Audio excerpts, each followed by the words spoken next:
دین اسلام سادگی، عاجزی اور کفایت شاری کا درس دیتا ہے، لیکن جہاں پہ بات کی جائے غرور اور تکبر کی تو وہ بھی ہمارے معاشرے میں اس ٹائم بڑھ رہا ہے۔ یہ کہا جاتا ہے کہ متکبر اور ظالم آدمی کبھی بھی سکون میں نہیں رہ سکتا، لیکن اس کے باوجود آپ معاشرے میں دیکھیں غرور کرنا، متکبر ہونا، اکڑ کر چلنا، اپنی پاور دکھانا، یہ ایک عام چیز بن چکی ہے۔ لیکن جب کہ جہاں پہ عاجزی کی بات کی جائے، سادگی کی بات کی جائے، جس چیز کا درس اللہ کے نبی نے بھی دیا ہے، جس چیز کا درس ہمارا دین اسلام بھی دے رہا ہے، لیکن بعض موقعوں پہ سادگی اور عاجزی کا مذاق اڑایا جاتا ہے۔ ایسا لگتا ہے کہ عاجز اور سادہ بندہ بڑا کوئی ارریلیونٹ ہو گیا سوسائٹی میں، اس کو ویک کنسیڈر کیا جاتا ہے۔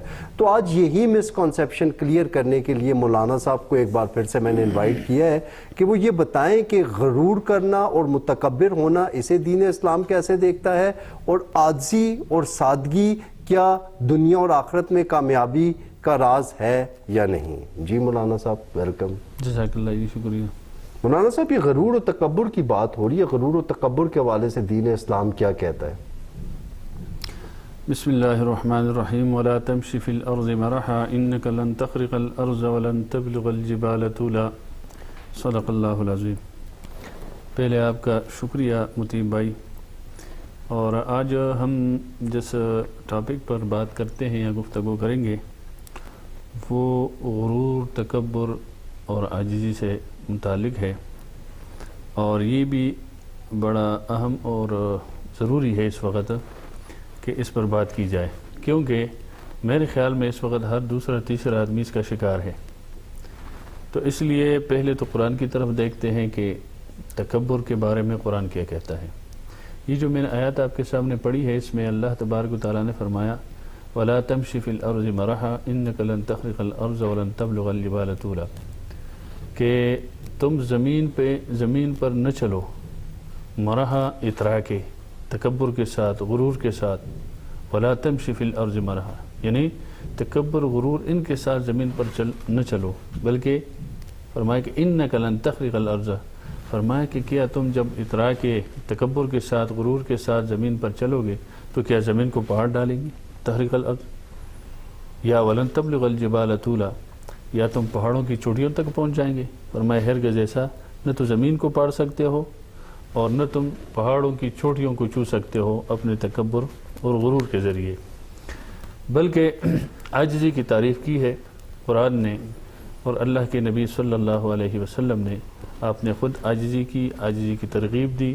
صحابہ کرام سب کی زندگی دیکھیں تو عاجزی اللہ کو پسند ہے، بلکہ اللہ فرماتے ہیں یا ایھا الناس انتم الفقراء واللہ هو الغنی، کہ لوگو تم سارے فقیر ہو، اور فقیر آپ جانتے ہیں کہ فقیر جب اس اپنے فقر میں باہر نکلتا ہے تو اس کے اندر تکبر نہیں ہوتا، وہ آپ نے دیکھا ہوگا، اس کے اندر عاجزی ہوتی ہے، انکساری ہوتی ہے، اور اس کے اندر محتاج پن ہوتا ہے۔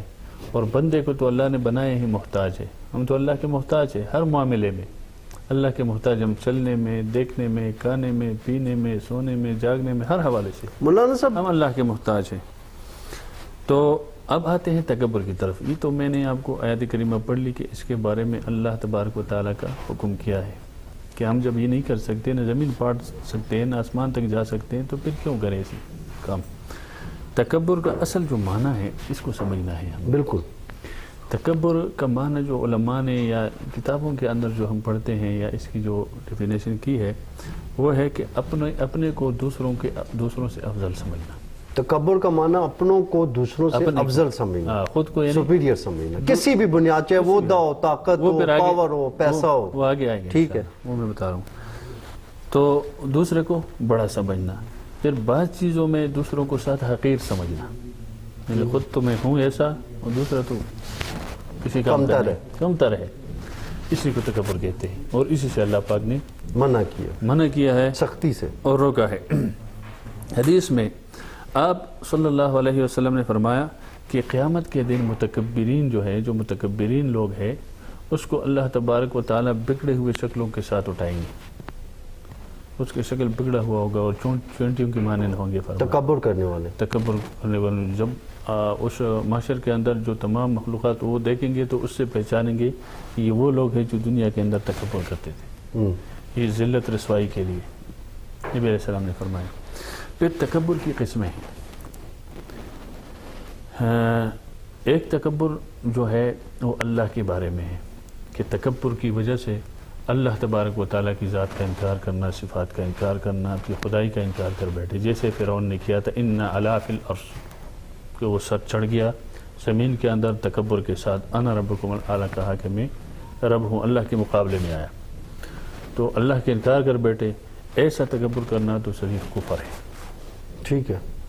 دوسرا ہے رسول اللہ صلی اللہ علیہ وسلم کی رسالت کا انکار کرنا، آپ کی مخالفت کرنا، آپ کے مقابلے میں آنا، جیسے کفار مکہ تھے، تو یہ بھی کفر ہے کہ جی ہم آپ سے بڑے ہیں، جیسے مشرکین مکہ کا کفار مکہ کہتے تھے کہ جی اللہ تبارک و تعالیٰ نے آپ کو نبوت کیوں دی، آپ سے بڑے مالدار ہے، خاندان ہر لحاظ سے ہم ہیں، ہمیں کیوں نہیں دی، تو یہ بڑھائی انہوں نے نبی علیہ السلام کے مقابلے میں جب پیش کی تو اللہ پاک نے اس کو انکار کی وجہ سے کافر ڈکلیئر کر دیا، تو یہ بھی کفر ہے۔ تیسرا تکبر ہے بندوں کا بندوں کے ساتھ، دوسرے کو حقیر سمجھنا، خود کو بڑا سمجھنا، جو میں نے آپ کو بالکل ٹھیک ہے، خود کو افضل سمجھے، بڑا سمجھے، دوسرے کو کمتر اور حقیر سمجھے، ذلیل سمجھے، تو یہ جو قسم ہے تیسری، یہ کفر تو نہیں ہے لیکن کفر کے قریب قریب ہے، اس کو حرام کہا ہے اور گناہ کبیرہ کہا ہے، اس کو بڑا حرام کہا ہے اور گناہ کبیرہ کہا ہے، یہ بھی حرام ہے، اس سے بھی بچنا چاہیے، اس لیے کہ حرام سے تو بچنے کا حکم ہے ہمیں۔ یہ تو ہوئی تین قسمیں، اب دیکھنا اس تینوں کے اندر کون ہے، لیکن عام اس وقت معاشرے کے اندر تو یہ تیسری قسم پائی جاتی ہے نا کہ ہم دوسروں کو حقیر سمجھتے ہیں، خود کو پتہ نہیں کیا سپیریئر سمجھتے ہیں، طاقتور سمجھتے ہیں۔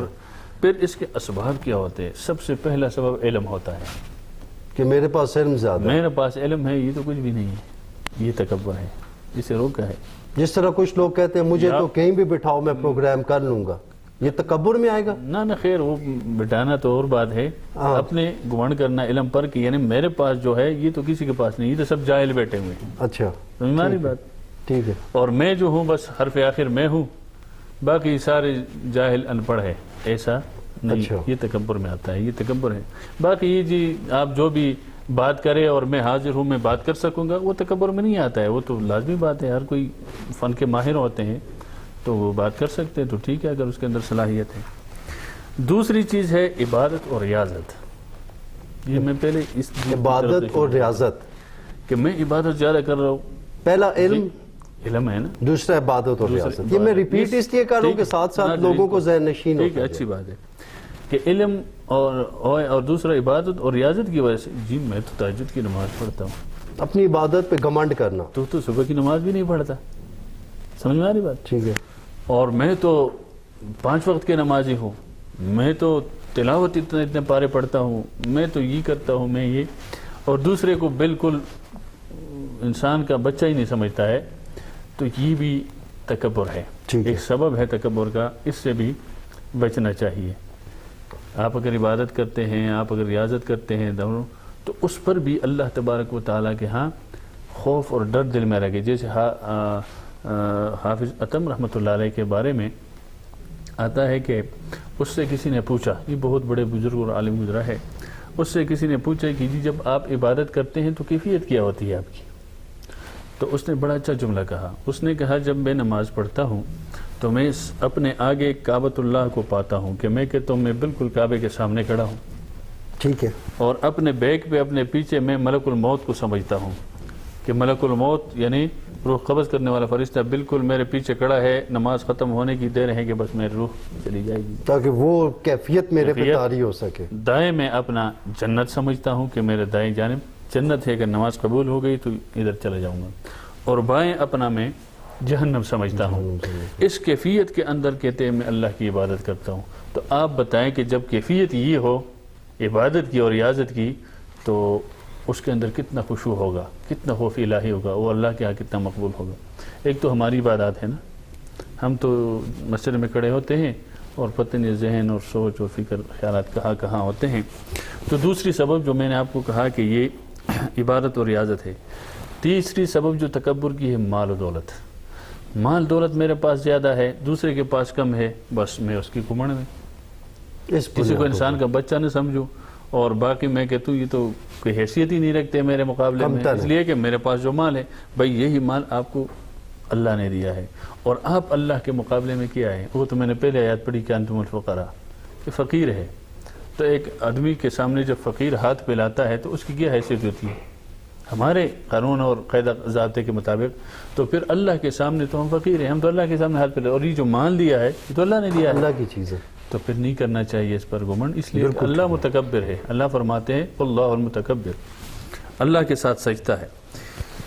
چوتھی چیز ہے حسب و نسب.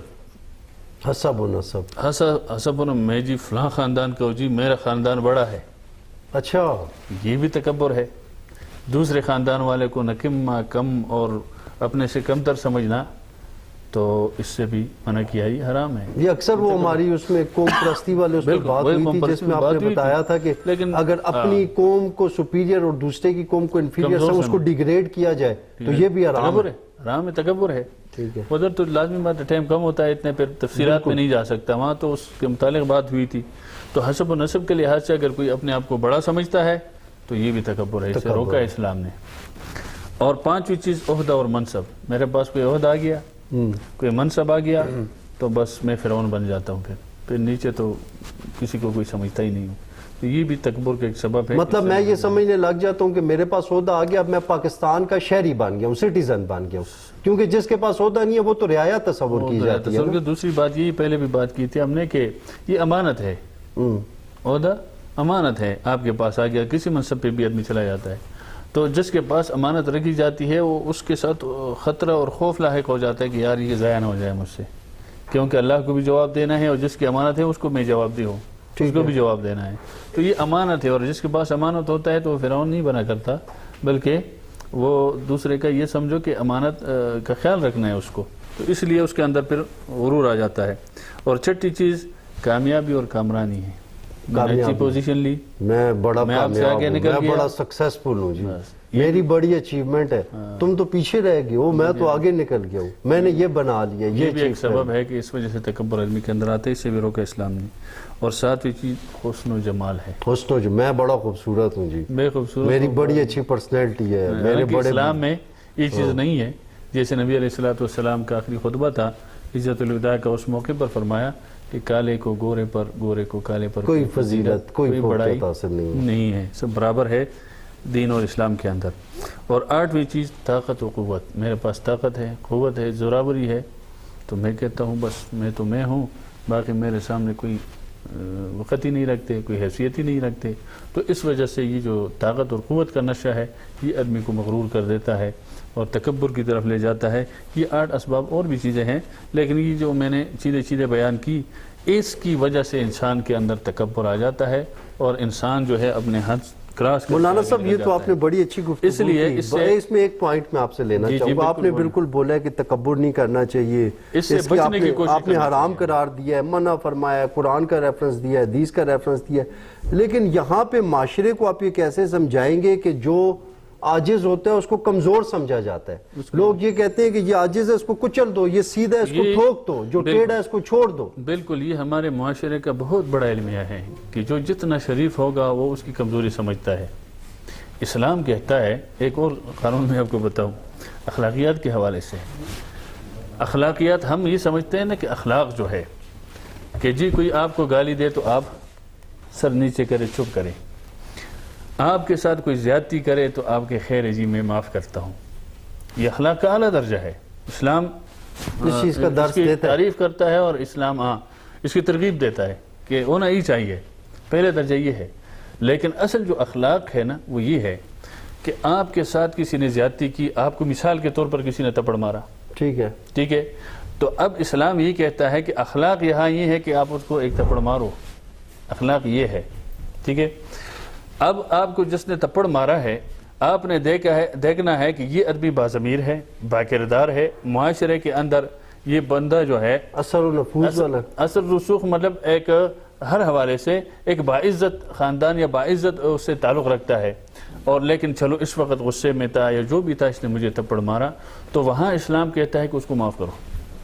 یہ معافی جو ہے اس کے لیے عمر بھر کے لیے موت بن جائے گی. اور ایسا ہوتا ہے بعض امیر آدمی کے لیے کہ یار میں نے اتنی زیادتی کی ان کے ساتھ اور انہوں نے اگر بدلہ لیتے تو میں خوش ہوتا، اس نے مجھے معاف کیا. پھر جس محفل میں بھی آپ کے سامنے آئے گا اس کا سر نیچے ہوتا ہے، کیونکہ وہ باضمیر آدمی ہے. اس کو آپ نے جیتے جی مار دیا جسے ہم کہتے ہیں نا اپنے الفاظ میں، تو اس کو تو کہتے ہیں اسلام معاف کرو.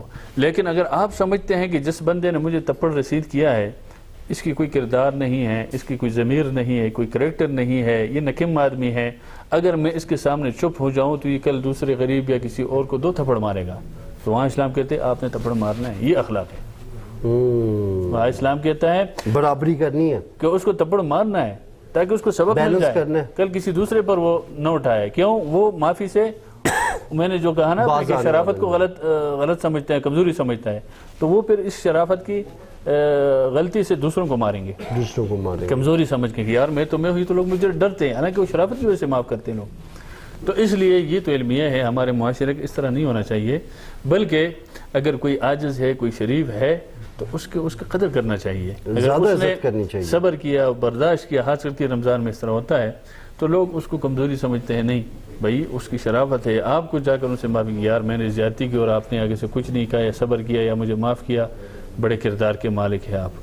تو یہ اسلام کی ہدایات بھی ہے اور اسلام کا طریقہ بھی ہے. پھر حضرت ابو ہریرہ رضی اللہ تعالی عنہ کی ایک حدیث ہے، یہ متکبرین اور غرور کرنے والوں کے لیے، کہ آپ علیہ الصلوۃ والسلام نے فرمایا شخص اپنی شلوار کو غرور کی وجہ سے گھسیٹتا لے کر جا رہا ہے اپنے ساتھ ان پاؤں کے نیچے، تو فرمایا کہ اللہ قیامت کے دن ان کی طرف نظر کرم نہیں کرے گا.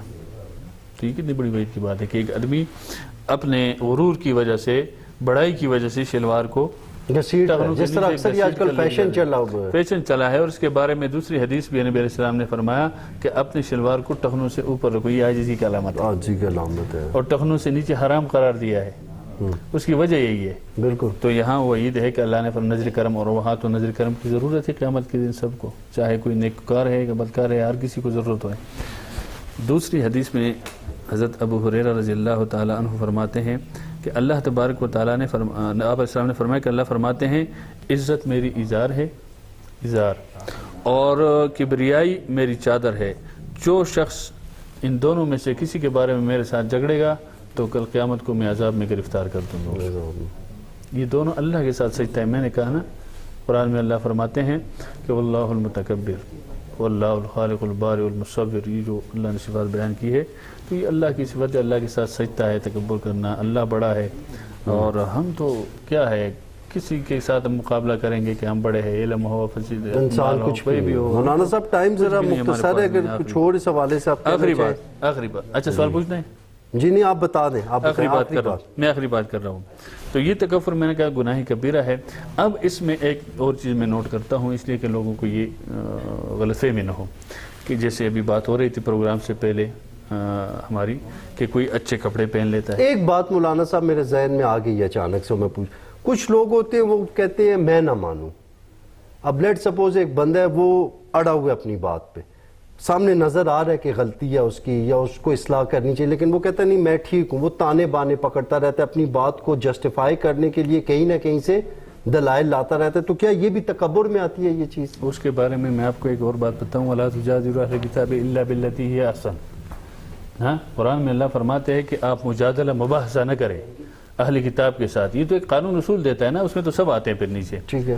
تو اللہ نے فرمایا کہ اہل کتاب کے ساتھ مجادلہ مباحثہ نہ کرے. اگر کرنا ہے الا باللتی ہی احسن تو اچھے طریقے سے کرے. اچھے طریقے سے مطلب یہ ہے کہ ان کو ایسے الفاظ اور ایسے باتوں سے اس کو مرغوب کرے اپنی طرف کہ وہ آپ کی بات یا موقف کو ماننے پر آ جائے. اس کے لیے آپ اس کو قائل کرے. وہ پھر تفصیلات ہے اس کی دوسری آیاتوں میں اس کی تشریح کی ہے کہ آپ ان کو کہیں. اللہ نے فرمایا نبی علیہ السلام سے ان کو کہے کہ دیکھو ہم سب نبیوں کو مانتے ہیں، تمہاری کتابوں کو مانتے ہیں، موسیٰ علیہ السلام کو بھی مانتے ہیں، عیسیٰ علیہ السلام کو بھی مانتے ہیں، اس میں تو ہم مشترک ہے، اللہ میں مشترک ہے. تو اب آؤ نا اس طرف پھر. تو فرمایا پھر وہ مرغوب ہو جائیں گے. اور الا الذین ظلموا، وہاں یہ فرمایا استثناء کی اللہ نے، اور فرمایا کہ جو لوگ ظالم ہے اس کے ساتھ تو فرق مباحثہ نہ کرو، اگر کرنا ہے تو اچھے طریقے سے کرو. لیکن جو ظالم ہے، ظالم کا مطلب وہ آپ والی بات ہے کہ جو لوگ ضد پر آئے ہوئے ہیں، ہٹ درمی پر آئے ہوئے ہیں، تو وہاں پر میں نے آپ کو کہا وہی جواب ہے، تھپڑ کا جواب تھپڑ سے دینا تھپڑ سے چاہیے. دینا بالکل چاہیے. ٹھیک. سمجھ میں آ گئی بات. تو یہاں میں آپ کو یہ بات بتا رہا تھا کہ لوگوں کو یہ غلط فہمی نہ ہو کہ اچھے کپڑے پہننا، اچھے گھر میں رہنا، اور اسی طرح اچھی گاڑی میں گھومنا، سفر کرنا، رکھنا، یا اچھی انگوٹھی پہننا، اپنے آپ کو مطلب شان و خوبصورت رکھنا، شوکت، یہ تکبر میں نہیں آتا. اس کی تو تعریف کرتے ہیں کیونکہ ان اللہ یحب الجمیل، ان اللہ جمیل ویحب الجمال، اللہ پاک خوبصورت ہے اور خوبصورتی کو پسند کرتا ہے. تو یہ تو پاکی ہے، اس کو تو شریعت نے بھی کہا ہے کہ آپ پاک صاف رہے، مطلب اپنا لیونگ سٹینڈرڈ، لائف سٹائل اچھا رکھ سکتے ہیں. آپ بالکل رکھ سکتے ہیں، اس میں کوئی حرج نہیں ہے. تو اس کو کوئی اس سے تعبیر کرے کہ جی تکبر ہے یا غرور ہے، تو یہ نہیں. البتہ اس کے اسباب میں نے بتایا، اگر اس کانسیپٹ میں اس کو کرتے ہیں تو وہ تکبر میں آتا ہے، اس سے روکا ہے، اور یہ وعیدیں آپ کے سامنے آ گئی ہیں. بالکل ٹھیک ہے مولانا صاحب، بڑے اچھے طریقے سے آپ نے ایکسپلین کر دیا، جزاک اللہ، بہت شکریہ. جی آپ نے دیکھا پروگرام کے آخر میں غرور اور تکبر کے حوالے سے میں یہی کہنا چاہوں گا کہ ظالم اور متکبر آدمی ہمیشہ ذلیل اور رسوا ہوتا ہے.